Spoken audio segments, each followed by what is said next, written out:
if we can get him scoring 20 goals next season, I think that's a genuine chance at being able to compete for the title. The tactical versatility offers Maresca because he can stay high and wide, he can come into midfield, play in the back three.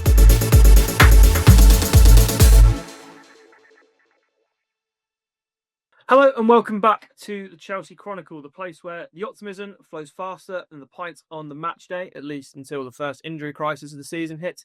I'm Jack Drury, joined as always by the man who has posters of Didier Drogba on his bedroom wall. It's Mr. James Shearman. How are we doing, mate? I'm good, mate. How are you? Yeah, very well, thank you. Today we're going to answer the big question of which Chelsea player is going to take us to, hopefully, winning the Premier League this season. We've had a bit of a limited pre-season. We've only had a couple of games to really get into the swing of things. But how are you feeling about the squad going into Crystal Palace at the weekend? Yeah, like you say, only 2 games in 3 days, so not too much to go off. But in those 2 games, 2 blinding results. So, yeah, very optimistic for the season.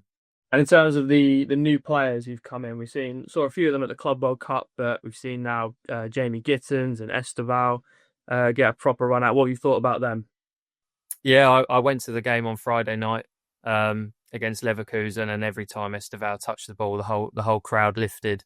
So very excited about him, and like you say, João Pedro's been the main man.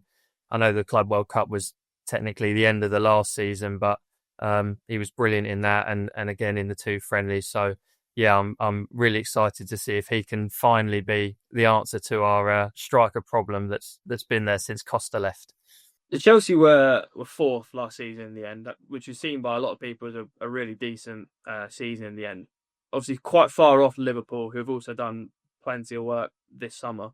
How far away, realistically, do you think we are from being able to genuinely compete with them throughout a whole season?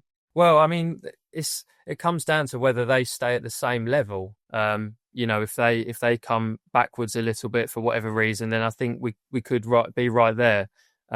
Within maybe 5 points or so. I think we're still a bit inexperienced to really go all the way, but I think we could push them if there's any sort of drop off from Liverpool. If they go and sign Isak and they, take up another level, then I don't think we'll get too close. But I think we'll be looking at within maybe sort of 10 points. I know he's a lot further than that away last season. I think we'll definitely close the gap, apply some pressure, but probably come up a little bit short. Are you ready to hear my player who I think is going to be the key to us putting up a genuine fight this season? Go for it. One of the new signings, it wasn't the most exciting one, but I think it's made especially the biggest impact so far, João Pedro. So he's been playing sort of all over, mostly up front, but he has been playing in behind. He's done a little bit off the left as well. So there's all that there's that versatility there that I think Maresca really wants in one of his attackers at the minute. Goal scoring, as you mentioned a little bit earlier, in line with those players that we've seen before, the Costas and even the Drogbas as well. 5 goals in 5 games since he's joined the club.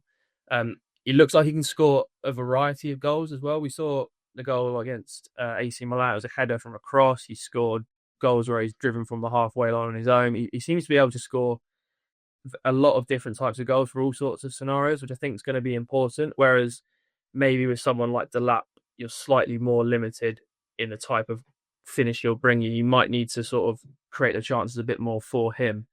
But I think he's made an instant impact. He seems really, really fit. He seems really hungry. He seems to be wanting to go and win the ball wherever it is on the pitch. And I think if we can get him scoring 20 goals next season, I think that's a genuine chance at being able to compete for the title. Yeah, my only question with Pedro would be is that without a, bona fide world-class left winger, Gittins is young and a new signing, George is still coming through.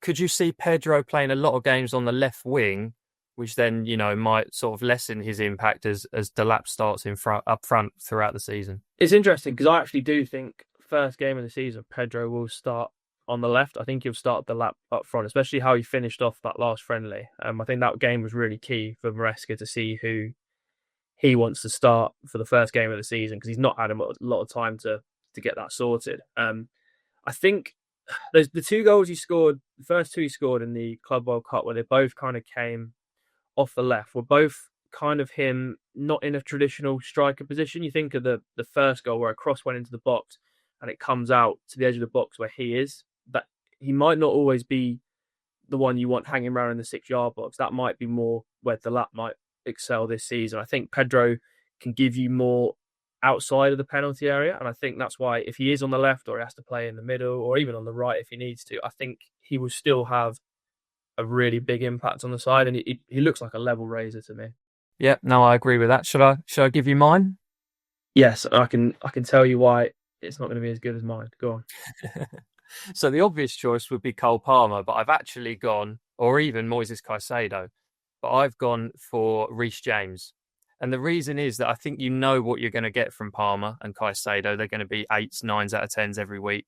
Whereas Reece James will be that if he stays fit. And I think the reason I've picked him is twofold, really. Obviously, he's brilliant. Great going forward, great defensively. He can, the tactical versatility offers Maresca because he can stay high and wide. He can come into midfield, play in the back three. He can really do it all. He's probably the best fullback in the world when he's on form. But also, and this sounds quite harsh, but him being on the pitch keeps Malo Gusto off the pitch. And it's a real shame because when Gusto first came to the club for, 12, 18 months, we thought, okay, he's no Reece James, but he's still brilliant in his own right. But recently he's not been up to it. A lot of, mistakes at the back. And I think actually he's a fine backup. And if we need him in the cups and for the last 30 minutes to protect James, that's all good. But if he has to start at right back, then I think we're a much worse team. So keeping Reece James fit will be the key to Chelsea's season, I think. If I was to question you on that, I mean, the obvious question would be about his fitness, but that's not really in anyone's control. He's had a really good 2025 in terms of staying fit and healthy. So we'll hope that those injuries may be a thing of the past. What I would ask you, though, is Maresca seems to want to use James differently to how managers had before, and even how Tuchel seems to want to use him for England as well. He likes him coming inside and sort of helping out, making a midfield three at times. Do you think that limits perhaps what we've seen when James, you think of one of the best fullbacks in the world, you think of him bombing forward down the right, putting crosses in. Do you think that gets limited slightly with how Maresca wants to use him? Slightly, yes. I think James at his 10 out of 10 absolute best is probably bombing up and down the right wing. However, I think that another advantage of him coming into midfield is actually probably protecting himself from injuries. He's not covering as much ground. It's probably not as high intensity as when he's, flying up and down the wing. So actually, I think there's a benefit from that point of view. And I think he really excelled on loan at Wigan in central midfield. So he's definitely used to it. He's comfortable on the ball.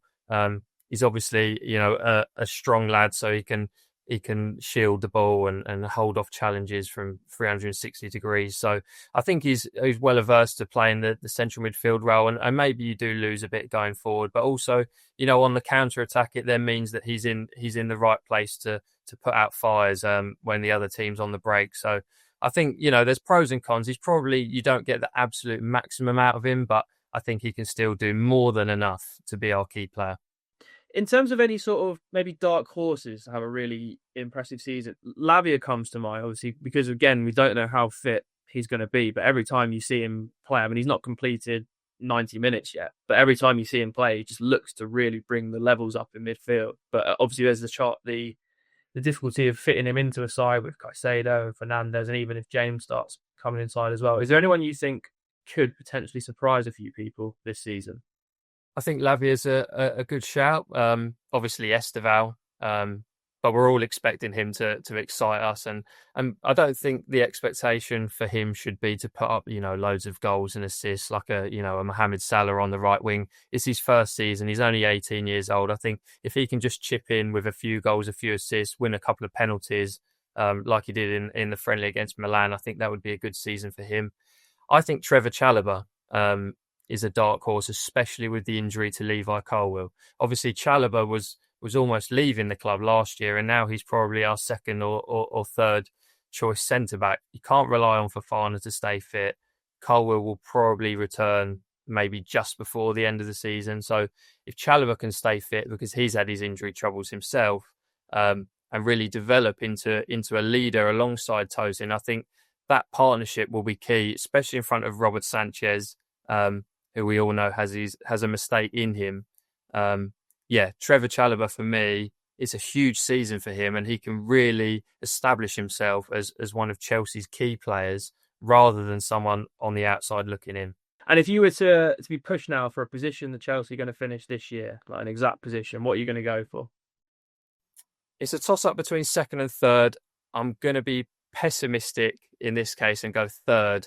I just think Liverpool and Manchester City will just have a little bit too much for us throughout the course of the season, but I back Chelsea to win a cup. So third and a cup, I think we'd all take that. I'm going to lean towards second. I think it might be between us and Arsenal for the second and third. I think City might have a little bit of a struggle.